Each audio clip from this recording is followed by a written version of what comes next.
दोस्तों, सर्दियाँ आ गई हैं और मार्केट में बाजरे का आटा भी आ गया है, तो क्यों ना बाजरे की आटे की टिक्कियाँ बनाई जाए। हेलो फ्रेंड्स, मैं वंदना फूड एंड मूड में आपका स्वागत करती हूँ। आज मैं आपके लिए बाजरे की टिक्की की रेसिपी लाई हूँ। बाजरे की टिक्की बनाते समय हमारी टिक्कियाँ अक्सर कर फट जाती हैं, डो हाथों से चिपकने लगता है और एकदम परफेक्ट नहीं बनती हैं।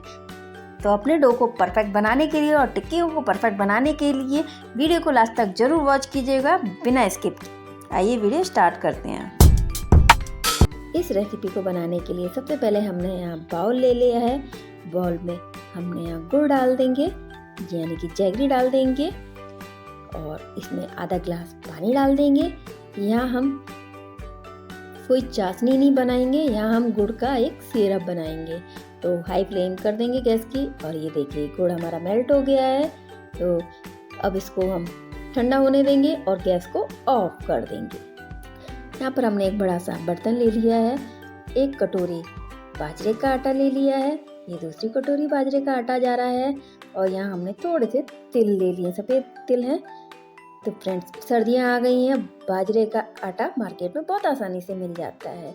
तो यहाँ हमने डेसिकेटेड कोकोनट ले लिया है, जो गरी का सूखा गोला होता है ना, उसको हमने ग्रेट कर लिया है।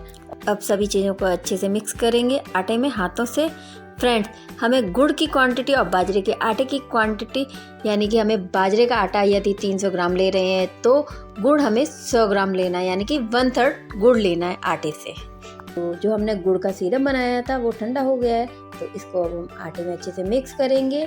ये देखिए जो सिरप है वो अच्छे से मिक्स हो गया है। तो इस डो को सॉफ्ट बनाने के लिए हम यहाँ इसको अच्छे से गूँथेंगे इस तरीके से और ये देखिए एक सॉफ्ट डो बन करके रेडी हो गया है, बिल्कुल भी हाथों से नहीं चिपक रहा है। फ्रेंड्स, अगर हमारा डो अच्छा नहीं बनेगा तो हमारी टिक्कियाँ बिल्कुल भी अच्छी नहीं बनेंगी।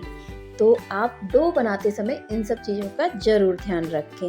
अगर गुड़ की मात्रा ज़्यादा हो जाएगी तो हमारा डो अच्छा नहीं बनेगा, अगर कम गुड़ रहेगा तो फीकी बनेगी।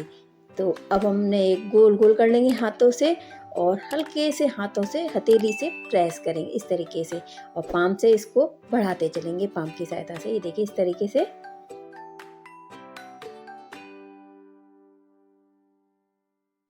देखिए फ्रेंड्स, अगर आप इस तरीके से डो बनाएंगे ना तो आपकी परफेक्ट टिक्कियाँ बनेंगी इस तरीके से, जैसे कि मेरी बनेंगी। ये देखिए मैं आपको आगे दिखाऊंगी, कहीं भी क्रैक नहीं होगा बिल्कुल भी। देखिए अब इसको फिंगर से हम सेट कर देंगे, चारों तरफ एक जैसी रहे, या ऐसी नहीं बने कि कहीं मोटी है तो कोई पतली है, ऐसी नहीं हो। तो चारों तरफ से एकदम लेवल की रहे, तो इस तरीके से बनानी हमें। तो हमारी टिक्की बन करके रेडी हो गई है। ये देखिए कहीं भी इसमें क्रैक नहीं है, बिल्कुल भी एकदम परफेक्ट टिक्की बनी है फ्रेंड्स और एकदम सॉफ्ट बनेगी। आप ज़रूर इस तरीके से ट्राई कीजिएगा और मुझे कमेंट्स में बताइएगा। ये देखिए, तो इसी तरीके से हम दूसरी टिक्की बना रहे हैं। पहले हाथों से इस तरीके से ऐसे कर लेंगे और आप गोल गोल बनाएंगे और हथेली से हल्के से प्रेस करेंगे। ये देखिए, और हथेली से हम इसको बढ़ाते चलेंगे। ये देखिए, और फिंगर से सेट कर देंगे हम और हमारी टिक्की रेडी है, दूसरी टिक्की। ये देखिए फ्रेंड्स, यदि आपके हाथों से आटा चिपक जाए तो इसमें आप पानी लगा लीजिए या उस आटे को हटा लीजिए और हमारी टिक्की रेडी है बन करके। ये देखिए, तो इसको सेकते हैं। यहाँ पर हमने कढ़ाई ले ली है, कढ़ाई में हम ऑयल डाल दिया है। ऑयल को चेक करेंगे, हमने पहले ही रख दिया था। ऑयल गर्म हो गया है, तो हमें यहाँ पर ऑयल मीडियम गर्म चाहिए, ज़्यादा गर्म नहीं चाहिए और ना ज़्यादा ठंडा चाहिए। तो हमें यहाँ मीडियम गर्म ऑयल चाहिए और इसमें हमने एक टिक्की डाल दी है। ये देखिए, टिक्की को हम तब तक टर्न नहीं करेंगे जब तक कि एक साइड से सिकनी चाहती है। मीडियम फ्लेम पे इसलिए सेकेंगे क्योंकि ये अंदर तक सिक जाए। हमारी ज़्यादा टिक्कियाँ मोटी नहीं है। अब ये एक साइड से सिक गई है तो इसको अब हम टर्न कर देंगे। ये देखिए, हमें गोल्डन ब्राउन तक सेकनी है। ये देखिए गोल्डन ब्राउन हो गई है और जब ये एक साइड से सिक जाती है तो ये अपने आप ही ऊपर आ जाएगी सिक करके। और ये देखिए, ये टिक्की हमारी फूल भी गई है, मैं आपको दिखाती हूँ। ये देखिए, तो हमने दूसरी टिक्की भी डाल दी है यहाँ, उसको भी हम तभी टर्न करेंगे जब वो एक साइड से सिक जाएगी। और ये देखिए, ये एक साइड से सिक गई है, लाइट ब्राउन हो गई है। ये देखिए, और ये भी फूल रही है। ये देखिए हल्की से, ये देखिए फूल गई पूरी। वाह, और हमारी दोनों टिक्कियाँ सिक करके रेडी हो गई है। देखिए बहुत ही प्यारा कलर आया है। तो इसी तरीके से हम सारी टिक्कियों को सेक लेंगे। तो फ्रेंड्स, इन सर्दियों ज़रूर बनाइए बाजरे की टिक्की, क्योंकि ये हमें सर्दी से बचाती है और इसे आप स्टोर करके भी रख सकते हैं। तो ये सर्दियों में ज़रूर आप बनाइएगा और अपनी फैमिली के साथ एंजॉय कीजिएगा। और हमारी भी टिक्की सिक करके रेडी हो गई हैं।